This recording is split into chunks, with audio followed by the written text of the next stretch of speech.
Vraja Jana Ranjana Yamuna Tiravanachari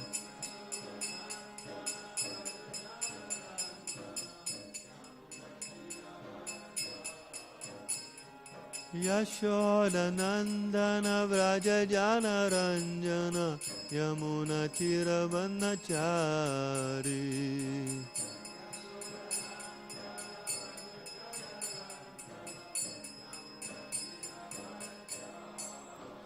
Hare Krishna, Krishna Krishna, Hare Hare, Hare Rama, Rama Rama, Hare Hare.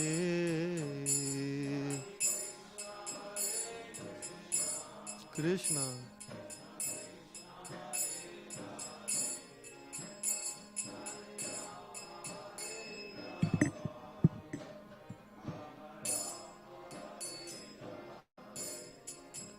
Hare Krishna, Krishna Krishna, Hare Hare, Hare Rama, Rama Rama, Hare Hare.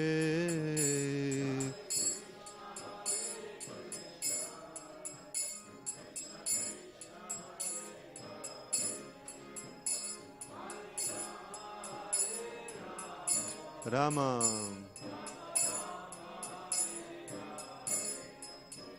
Hare Krishna, Krishna Krishna, Hare Hare, Hare Rama, Rama Rama, Hare Hare.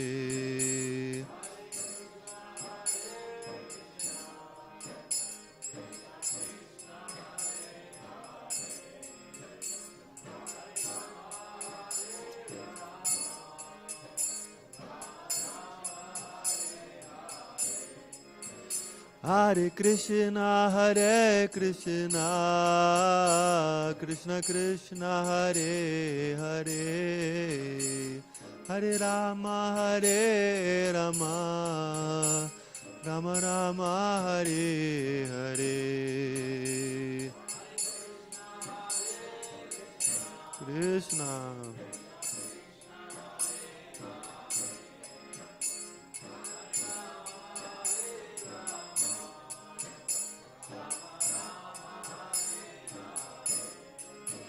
Hare Krishna, Krishna Krishna, Hare Hare, Hare Rama, Rama Rama, Hare Hare.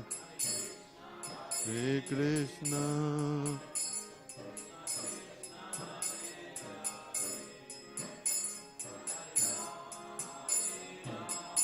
Rama.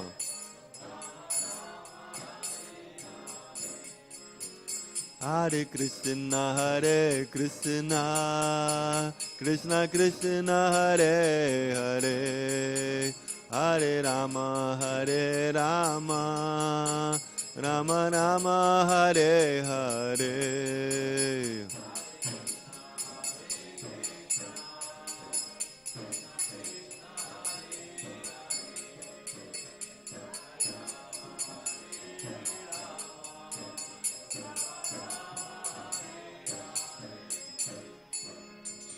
Grantara Srimad Bhagavatam ki jai, Nitai Gaura Premanande.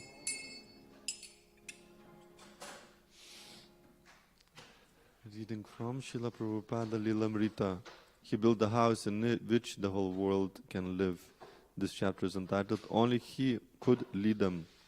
Swamiji had planned his route through Tokyo, intending to stop for a day to probe if there is any possibility of starting a center. In Tokyo, he would let Mukunda know by telephone his arrival time in San Francisco. But 3 weeks passed while Swamiji waited for his P-form, a clearance from the Bank of India required for an Indian citizen traveling abroad. Meanwhile, he received good news from New York. The Macmillan Company's interest in Bhagavad Gita was real. The contract was being drawn. Pleased with Brahmananda, he wrote to him on November 11th, explaining his visions for distributing Krishna-conscious literature. If publications are there, we can work from one center only, like New York or San Francisco, for propagating our cult all over the world. Let us stick to the publication of BTG more and more nicely, and publish some Vedic literatures like Srimad Bhagavatam, Chaitanya Charitamrita, etc. As Swamiji's thoughts turned more to the preaching that awaited him in America, he assessed what he had done so far, what he would do, and the process by which he would do it. When the day for his departure finally arrived, he gave last instructions to Achyutananda, who would be remaining to preach Krishna consciousness in India. Just pray to Lord Krishna that I can go to America, he requested Achyutananda. How can I? You'll be leaving me. No, we'll always remain packed up together if you remember my teachings. If you preach, you will become strong. And all these teachings will be in the proper perspective. When we stop our preaching, then everything becomes stagnated and we lose our life. Even here in India, people think that they know everything, but they are wrong. There is no end to hearing about Krishna. God is unlimited, so no one can say, I know everything about God. Those who say they know everything about God do not know. So everyone will appreciate you. Do not fear. His Divine Grace, A.C. Bhaktivedanta Swami Prabhupada Ki Jai. Om Namo Bhagavate Vasudevaya.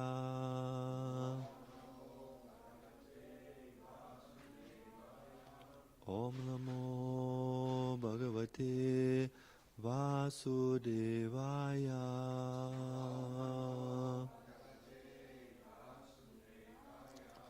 Om Namo Bhagavate Vasudevaya.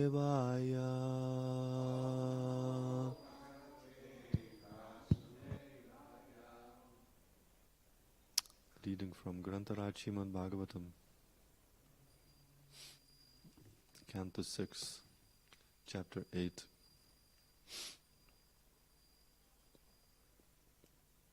Text number 18. Dhanvantarir Bhagavan Patu Apatyad. Dhanvantarir Bhagavan Patva Patyad. Dhanvantarir Bhagavan Patva Patyad. Dvanvad Bhayad Rishabho Nirjitatma. Dvanvad Bhayad Rishabho Nirjitatma. Dvanvad Bhayad Rishabho Nirjitatma. Yagyash Cha Lokad Avataj Janantad. Yagyasya Lokad Avataj Janantad. Yagyasya Lokad Avataj Janantad.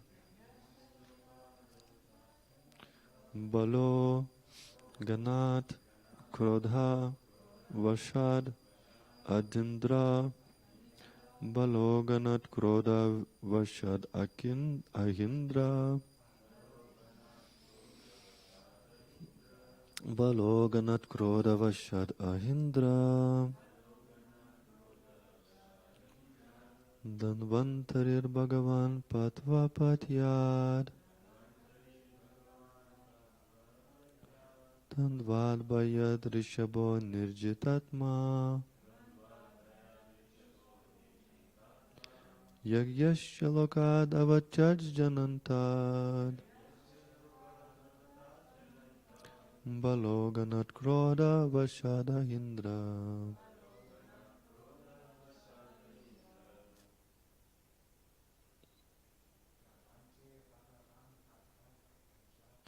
Danvantarir Bhagavan Patvapatyad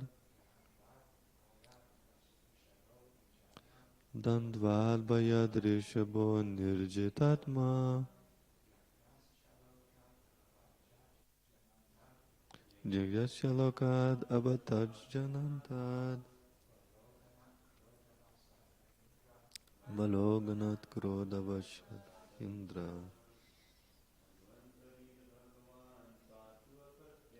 Danvantarir Bhagavan Patvapatyad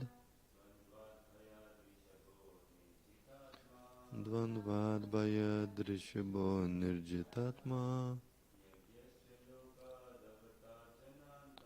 Yagyashalokad Avataj Janantad Baloganat Krodavashada Indra. Vaishnavits.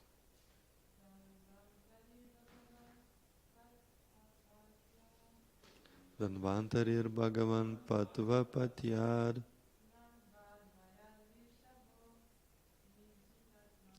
Dandvad Bhayadrishabho Nirjitatma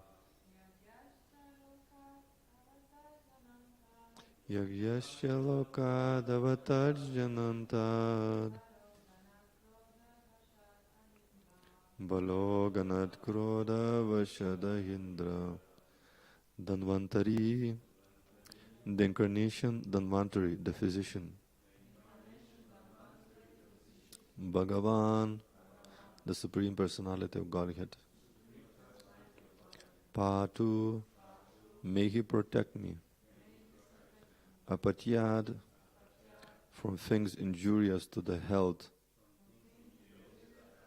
such as meat and intoxicants. Dandvat, from duality. Bhayat, from fear. Rishabha, Lord Rishabhadev. Nirjita Atma, who fully controlled his mind and self. Yagyaha, Yagya, Cha, and Lokat, from the defamation of the populace. Avatad, may he protect. Jana Antad, from dangerous positions created by other people. Balaha, Lord Balaram. Ganat, from the hordes of Krodha Vashat, the angry serpents. Ahindraha, Lord Brahma, in the form of the serpent Shesha Naga. Translation of purport by His Divine Grace A.C. Bhaktivedanta Swami Prabhupada Ki Jai. May the Supreme Personality of Godhead in His incarnation as Dhanvantari relieve me from undesirable eatables and protect me from physical illness. May Lord Rishabhadev, who conquered his inner and outer senses, protect me from fear produced by the duality of heat and cold. May Yagya protect me from defamation and harm from the populace. And may Lord Balaram and Shesha protect me from envious serpents. Purport. To live within this material world, one must face many dangers, as described herein. For example, undesirable food poses a danger to health, and therefore one must give up such food. The Dhanvantari incarnation can protect us in this regard. Since Lord Vishnu is the super soul of all living entities, if he likes, he can save us from adibhautika disturbances from other living entities. Lord Balaram is the Shesha incarnation, and therefore he can save us from angry serpents or envious persons who are always ready to attack. Om Agyanatimirandasya Gyananjana Shalakaya Chakshurun Militam Yena Tasmai Shri Gurave Namaha Shri Chaitanya Manobishtam Stapitam Yena Bhutale Swayam Rupa Kadamayam Tadati Svapadantikam Vandeham Shri Guru Shri Yuta Pada Kamalam Shri Gurum Vaishnavamscha Shri Rupam Sagrajatam Sahagana Raghunatam Vitam Tam Sajivam Sadvaitam Savadutam Parijana Sahitam Krishna Chaitanya Devam Shri Radha Krishna Padan Sahagana Lalita Shri Vishakam Vitamscha He Krishna Karuna Sindhu Dinabandhu Jagatpate Gopisha Gopika Kanta Radha Kanta Namostute Tapta Kanchana Gaurangi Radhe Vrindavaneshwari Vrishabhano Sute Devi Pranamami Hari Priye Vanchakalpatarubhyascha Kripa Sindhubhya Evacha Patitanam Pavanebhyo Vaishnavebhyo Namo Namaha Jai Shri Krishna Chaitanya Prabhu Nityananda Shri Advaita Gadadhar Shri Vasadi Gaura Bhakta Vrinda Hare Krishna Krishna Krishna Hare Hare Hare Rama Rama Rama Hare Hare Mukam Karoti Vachalam Pangum Langayate Girim Yat Kripatamaham Vande Shri Gurum Dinataranam. By the mercy of spiritual master, a blind man can see the stars, a lame man can cross the mountains, and dumb man can speak eloquently. I therefore offer my respectful obeisance to the lotus feet of my spiritual master.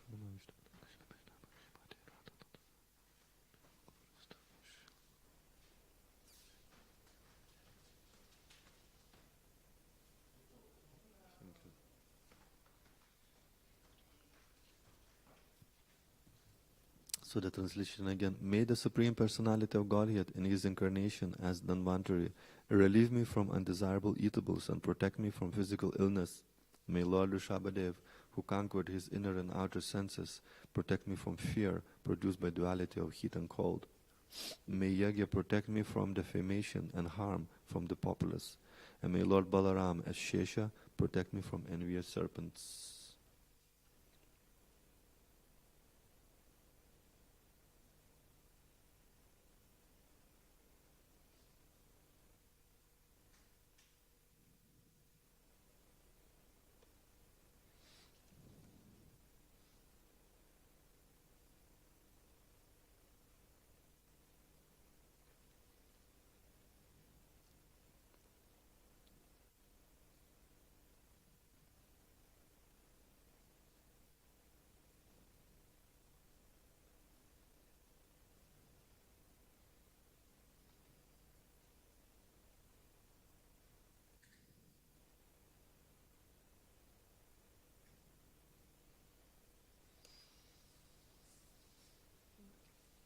So we are continuing with the topic of protection.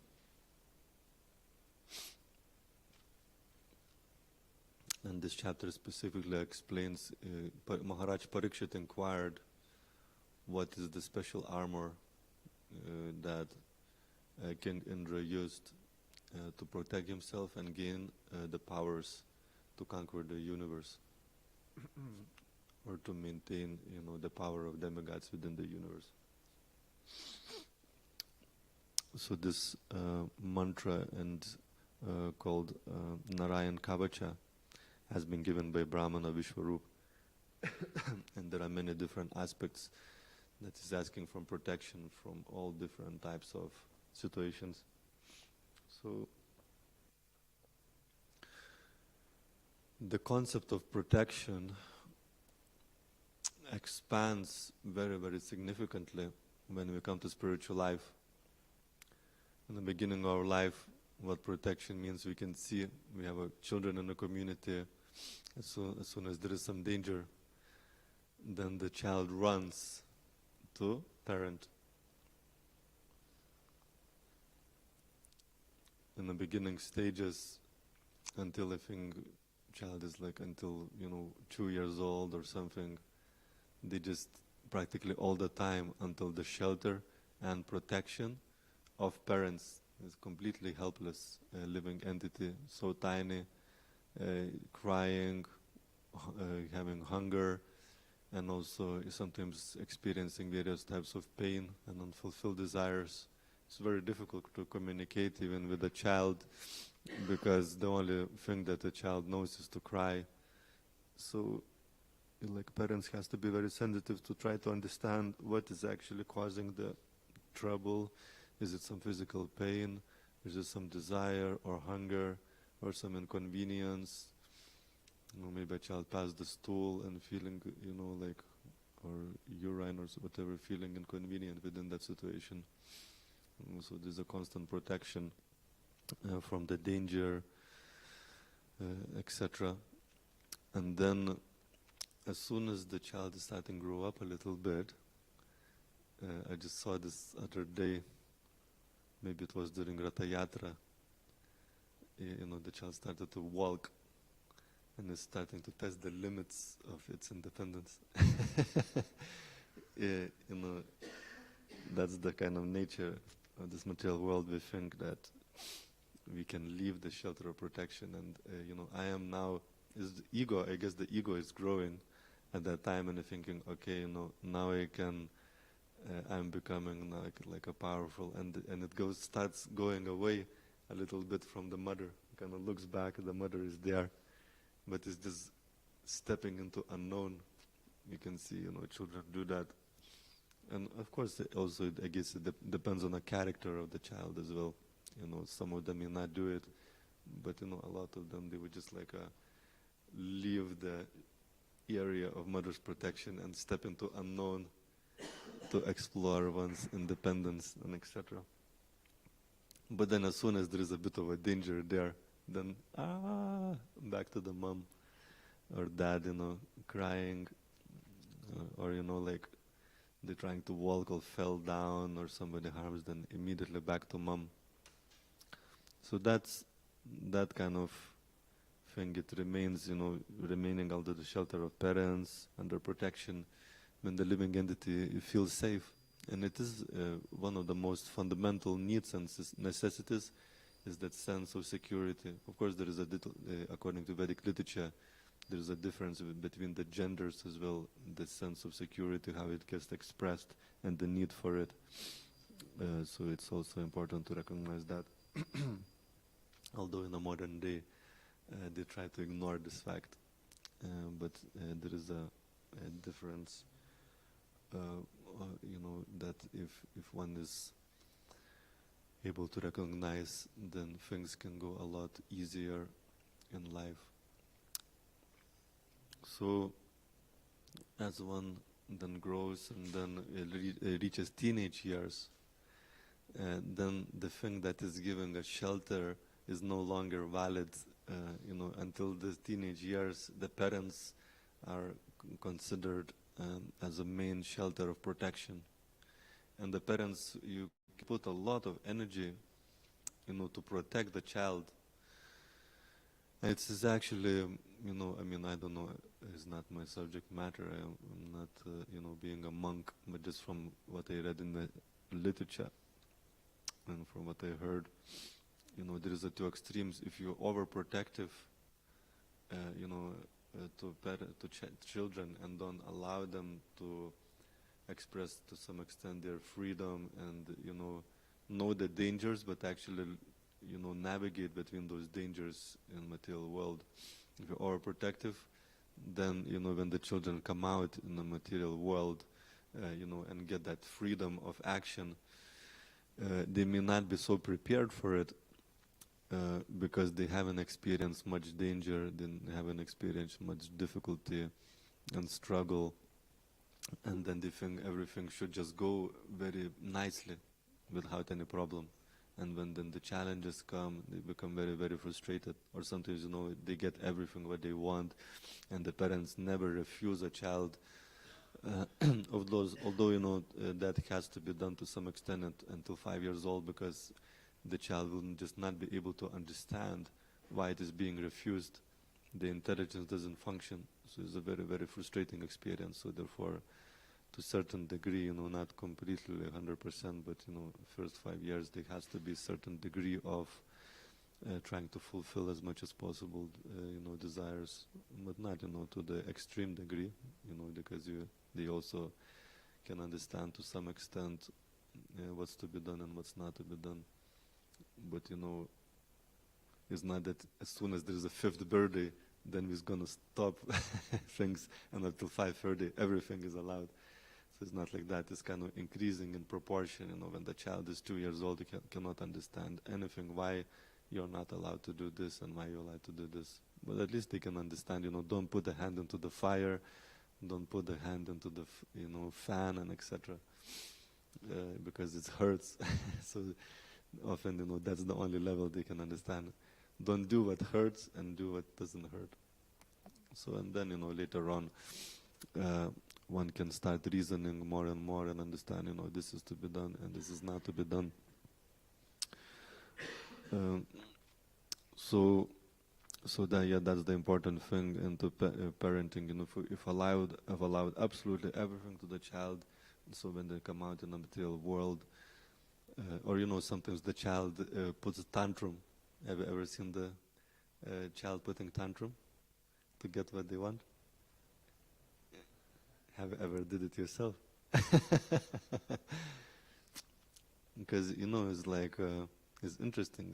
It's like you could think the child is silly, but at the same time the intelligence is there, because the desire is there, and if they realize if you put a tantrum, I'm gonna get a sweet. So if I don't want something, I put a tantrum, then I don't have to do it.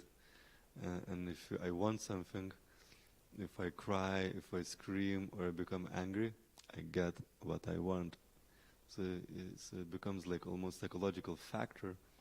If we don't, and sometimes parents do make this mistake. Just a child wants something, and then say no, and then the child starts screaming, putting tantrum, and to reduce this tantrum, then give what they want.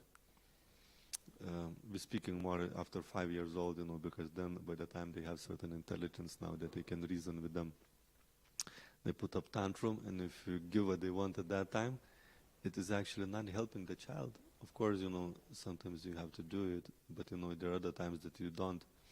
So if you allow that to carry on, that with a tantrum you get what you want, it can become a psychological factor throughout one's life.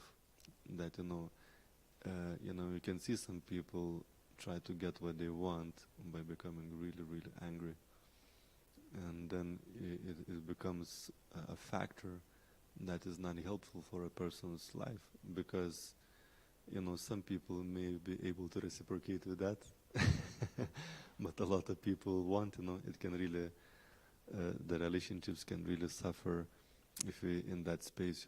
That if I want something, if I don't get it, I'm just gonna get really angry, and that people don't want me to be angry, so they're gonna do what they want to fulfill my desire.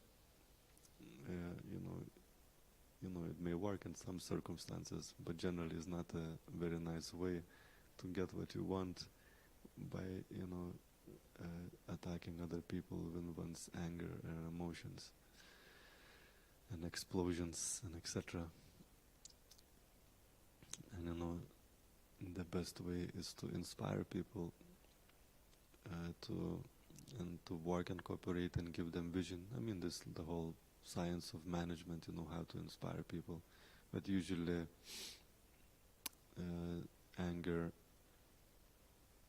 generally is not recommended to be used so often. Occasionally it may be necessary. Even Prabhupada used it, but it wasn't his main mode of operandi, is to get things done by anger. Generally he did it by by his love, by his inspiration, by his vision of what Lord Chaitanya's mission is. So it's a very rare occasion that he used anger. So basically the child is kind of protected and grows into this environment, and the world is growing as well with the child. And as the world is growing, so let's say small children, small problems, big children, big problems, then the different dangers are starting to progress from more physical to more subtle. And even parents are trying to protect so much. As we spoke, overprotective can create a problem, and underprotective as well can create a problem, because then the child is bumping on every corner and having so many problems, and maybe crashing his head somewhere if or running into the red light in the street and etc. So starting to protect more from the physical factors is starting to move towards more subtle. So physical factors, you don't get hurt, you don't get sick, put the jacket on, put the hat on, put the socks on. And my mother is still asking, do you have still warm socks and that kind of thing. I'm now 42 years old. And for the mother, she doesn't care, how old are you. They have a jacket, they wear a hat and all that kind of stuff. So that sense of protection is there. But then later on things start becoming a little more subtle, like, what kind of association is, the child is keeping, is going to become a good person, or is going to become a bad person, what kind of values, the child has to have to be able to function in this world. And, some of the good values that are there, recommended in the Vedic literature and sadhus, it may seem that you'll not be so successful in a modern day, being humble, being compassionate, being forgiving, it seems like all these things gonna make a person fail. So like, because there is no foundation of what is good and what is right, people develop all sorts of speculative ideas of what would make a person successful. So like stepping on other people's heads, becoming super puffed up and thinking I'm better than everybody else, I'm the most intelligent, most powerful. You would think that this is really good in the modern day. This is what being advertised. But in Bhagavad Gita, it says this is demonic qualities.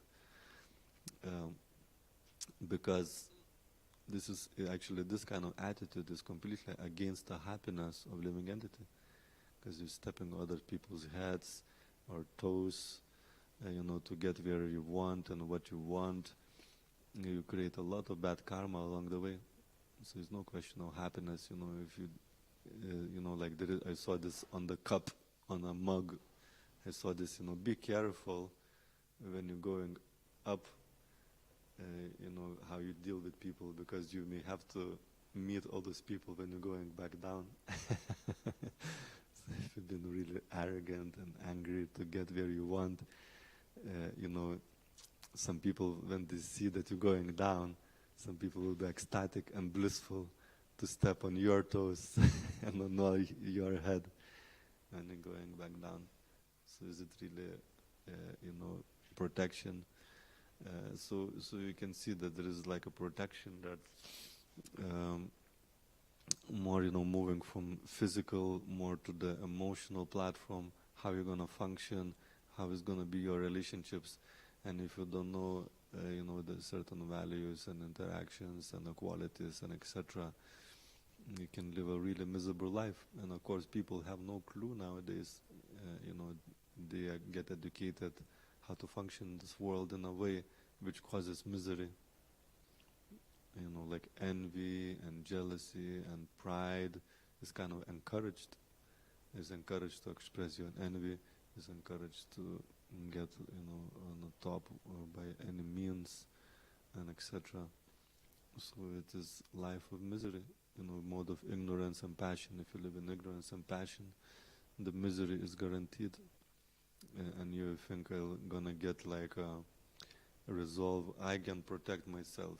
I can become a master of my destiny.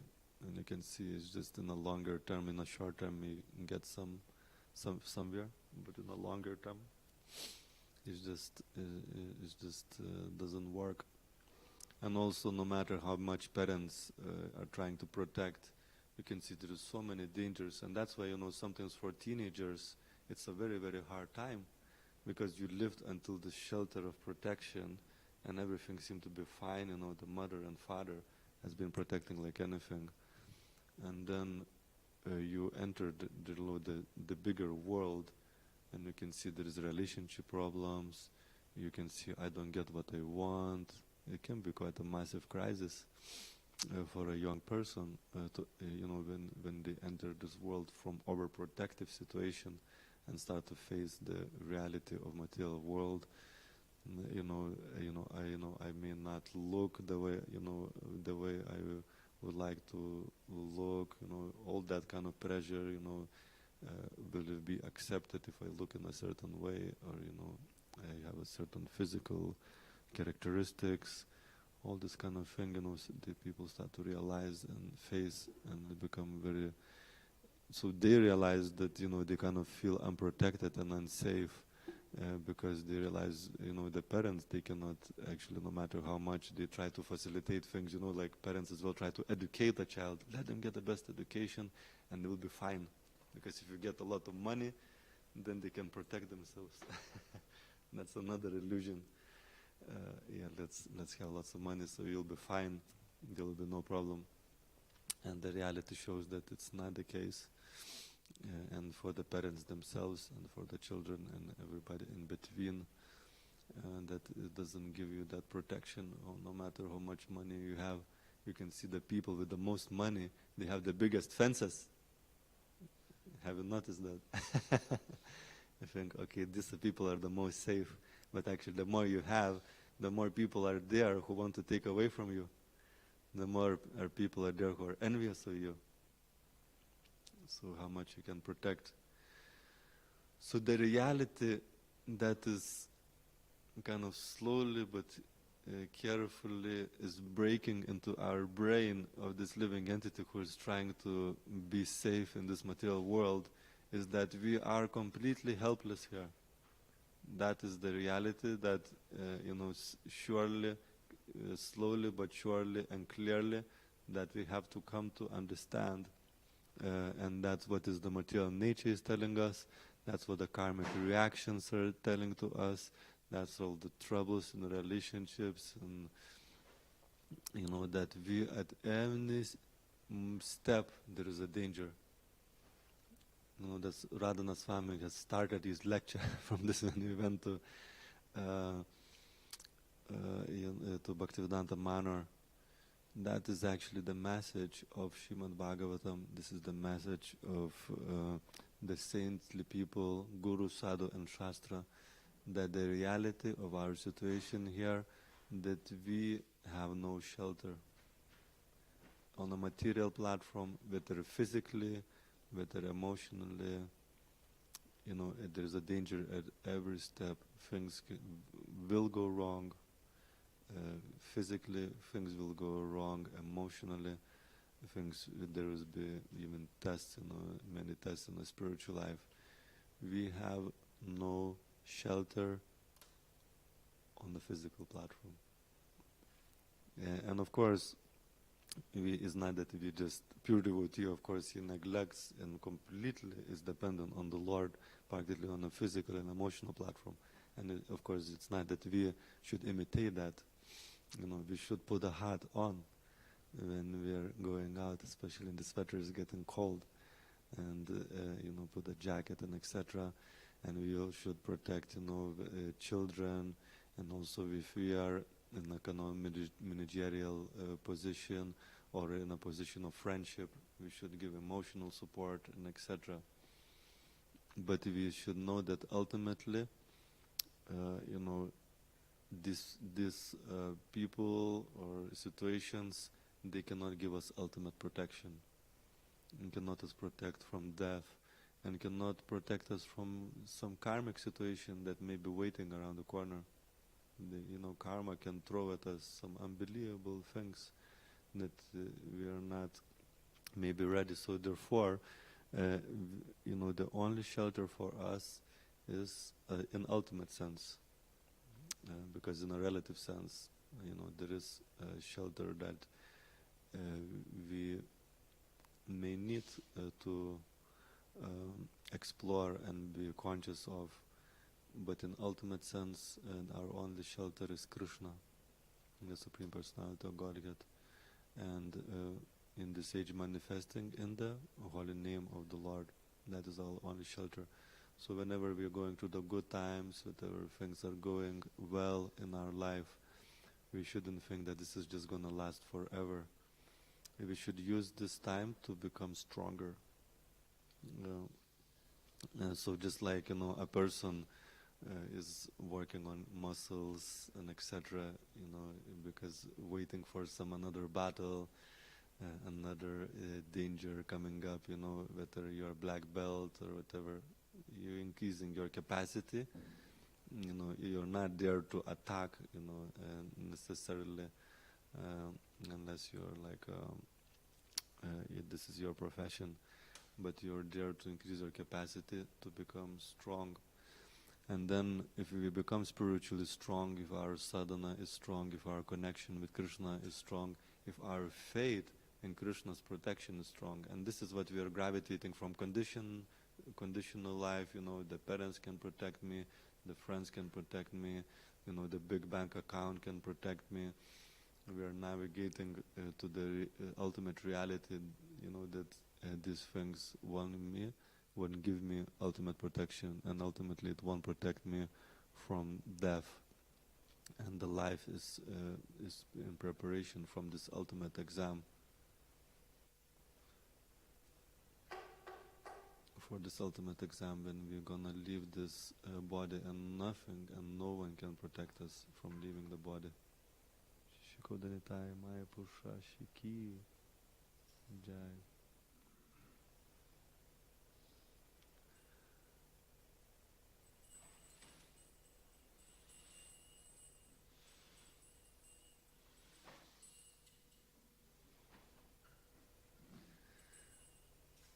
Yes, only they can save us from that. Kodanitai and Maya Pushashi Elochitani Lonityananda. And until we reach this point, we understand that the most important thing that we need a protection from, and Adakshija Prabhu mentioned this the other day, is our consciousness. We may, sometimes pray for protection of our body. We may pray for some good health, and self-preservation is not outside of the realm of pure devotional service. So a certain degree of self-preservation has to be there.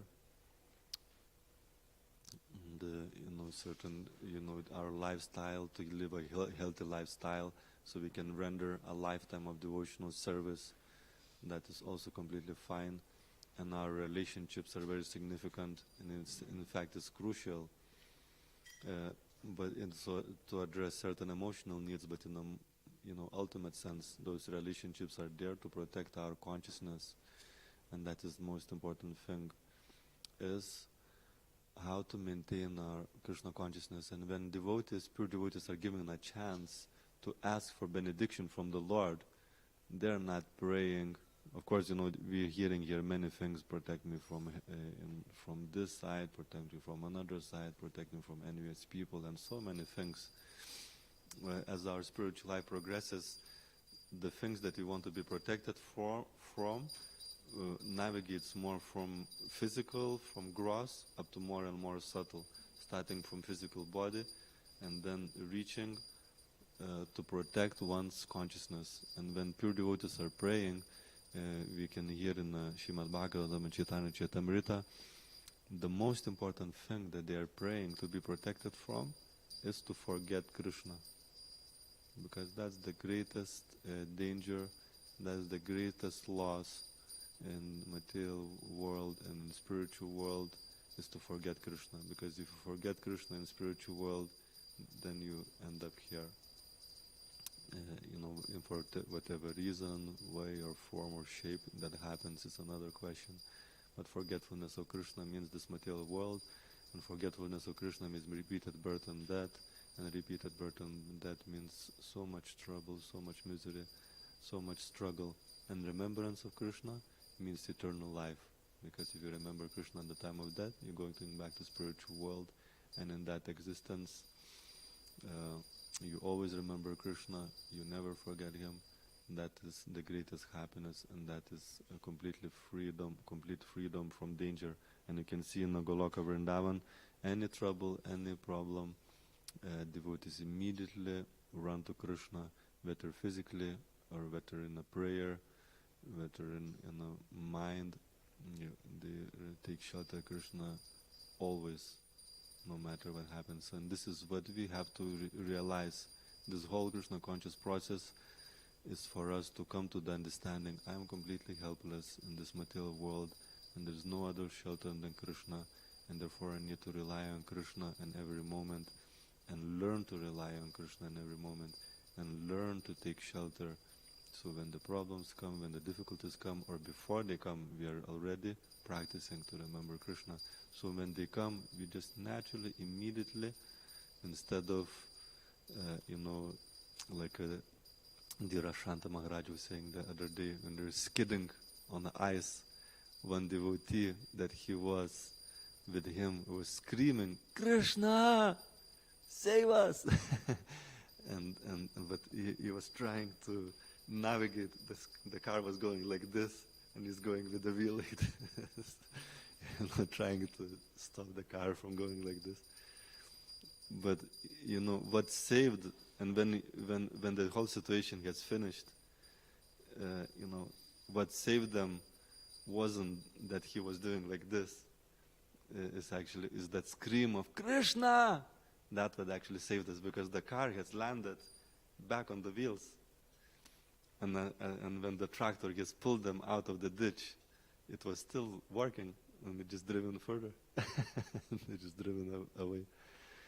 And of course, it's not necessarily that this is going to happen to us, because in other circumstances you're going to scream Krishna, and the crash is still going to happen, and maybe you're going to leave the body. That's completely up to Krishna, how he's going to protect you. And ultimately, is that remembrance of Krishna that is going to protect us from the greatest fear and danger, which is taking another birth, and therefore recognizing what is the danger is very, very important, because we have these material conceptions, and impressions, what is the danger, and therefore we need to study the Shastra every day to understand what is the real danger. And the most important danger is to forget Krishna, and that's why Prabhupada said that my devotees are not sufficiently afraid of Maya, because Maya, and that it comes in so many different manifestations. Manifestation is the very thing that can make us forget Krishna. So sometimes it's quite shocking as well for people to come in a Krishna conscious environment, because in a Krishna conscious environment, the most important thing, everything that we have within our culture, is to help us to maintain and protect our Krishna consciousness. So for a mundane materialistic person, there's so many extremes that people just cannot understand. Why the women is on one side of the temple, a man on the other side of the temple. Why this is allowed, but is not, this is allowed, why this is and why not that, It's actually this to create the most favorable, protected environment where your consciousness is elevated and not distracted, because the greatest loss, the greatest danger in Krishna consciousness is to forget Krishna. So when we understand that principle behind us, then all the cultural aspects in Krishna consciousness makes perfect sense. But when we don't understand that principle, it feels like this is some restriction, discrimination, prehistoric, Neanderthalian, dinosaurian, principles, because it restrains my sensual expression. It stops my sensual expression. But as soon as you become absorbed in this mind and the senses and etc., the consciousness, it means bodily consciousness, bodily concept of life. But we are trying to move away from the bodily concept of life. So therefore, there is a culture that helps us to protect that consciousness. And it is a fantastic culture when your goal is, to develop love of God. But if the goal is something else, then you may feel, this is restrictive, this is depressing, this is improper, this is discriminatory. All the material bodily concepts will be prominent in our mind. So are there any questions or comments in this one? Yes, Prabhu. There's an online question from Laura. I will read it out. From? Laura. All right. If someone acts in anger towards us, how should one respond without anger? That's very, very good question. And that again it comes back to the principle of consciousness. So there are, few ways to respond to the situations: in a mode of ignorance, in a mode of passion, and in a mode of goodness. A bit different response to the situations. And of course, we grow up in this material, society. So the natural response, and in a mode of ignorance or passion, in a mode of ignorance specifically, will be with anger. Back with anger, and person in mode of ignorance is expert in insulting others. So when somebody attacks us with anger, then we are very, very expertly hidden back. Some people become like a super expert in just like a punching back with some even worse, thing. But what you are like this, but you are like this and like this, like this, and then no, you're like this, and then it's like this situation. When you come out of the situation, you feel just completely deflated, discouraged, upset, and etc. This is exchange of anger. And of course, we spoke about that there is a proper use of anger as well, when the anger is not controlling you, but when you are controlling anger and you're expressing in a certain way. But he has to be very, very careful. Sometimes devotees use an excuse because Prabhupada was angry, therefore I can be angry, because Acharya has did it. You have to be very, very careful, because Prabhupada fully controls his anger, while we are under control of anger. It's like a day and night. It's a completely day and night, situation. And Prabhupada can subtract it, express it, and subtract it at any second, while ourselves, we just like fully under control of it, and it goes on and on and on. So that's definitely not the way to respond. And then, in a mode of passion, you may not get into the kind of, insulting way, respond to anger. But it can kind of happen in a more suppressed way.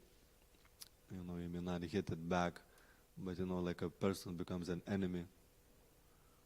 Like a subconsciously, because the mode of passion is to discriminate. This is my friend, this is my enemy.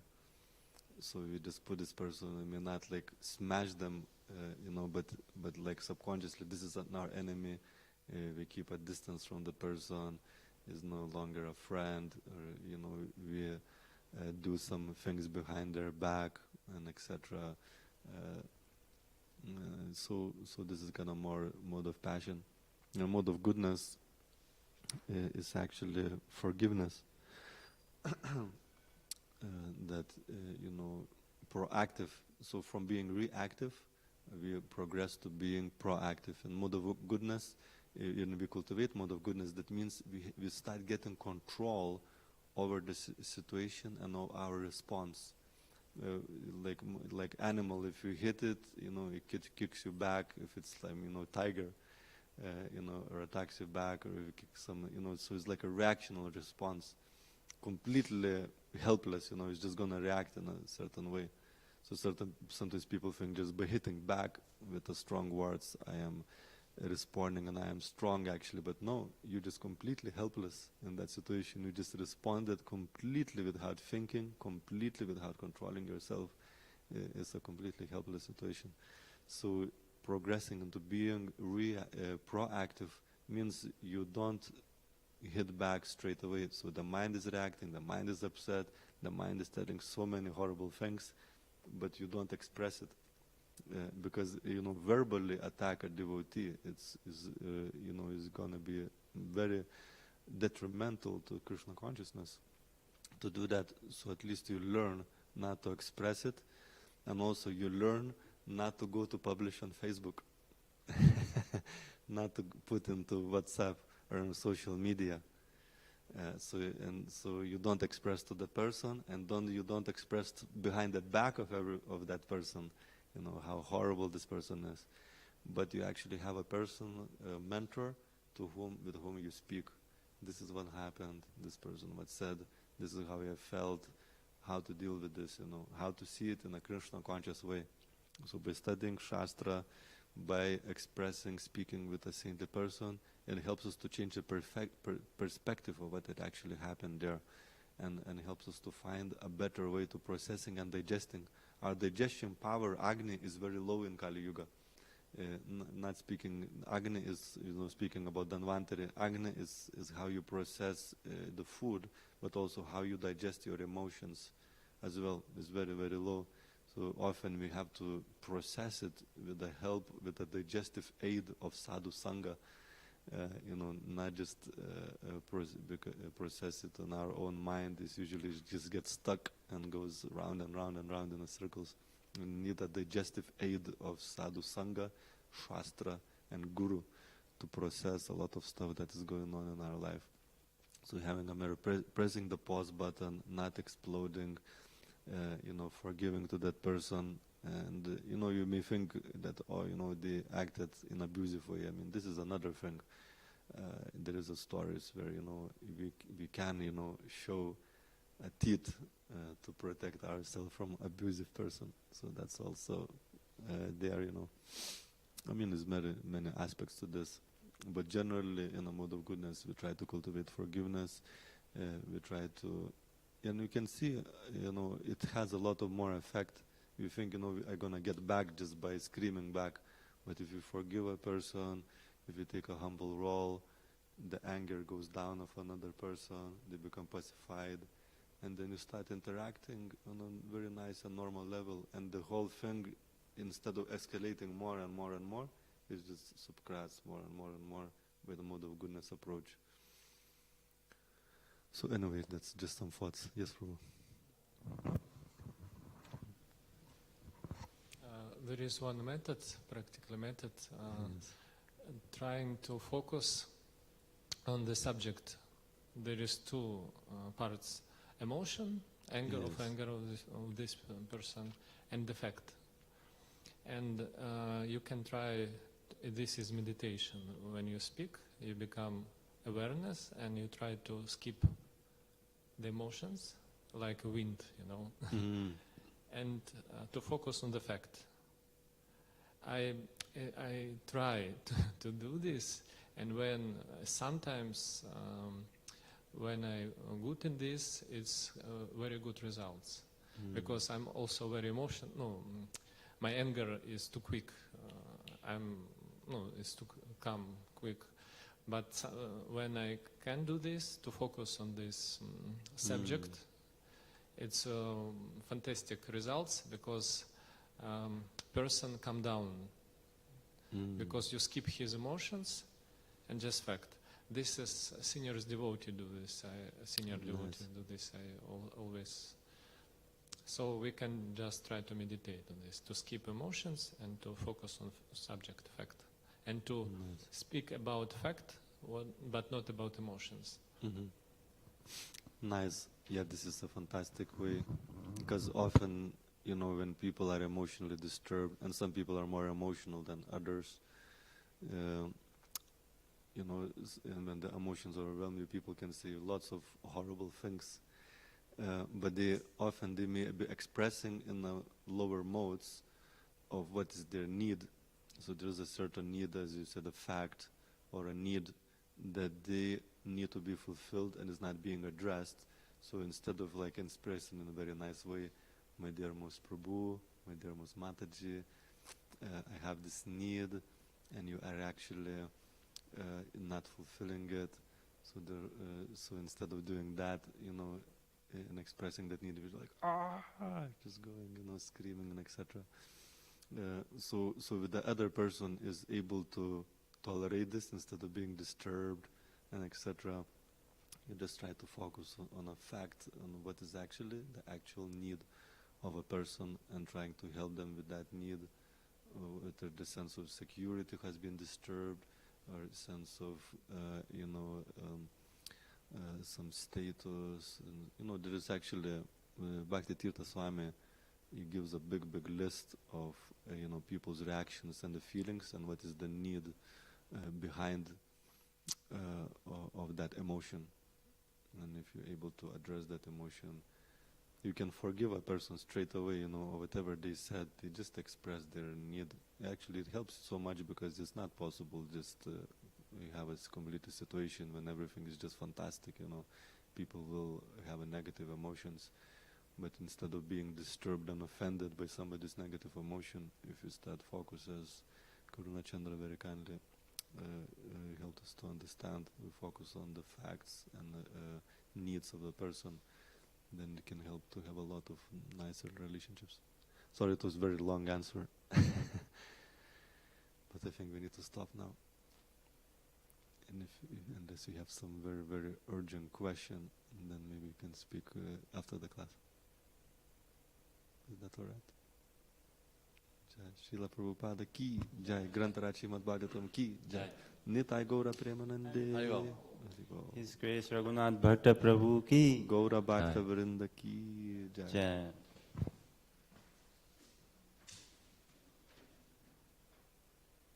Thanks to you.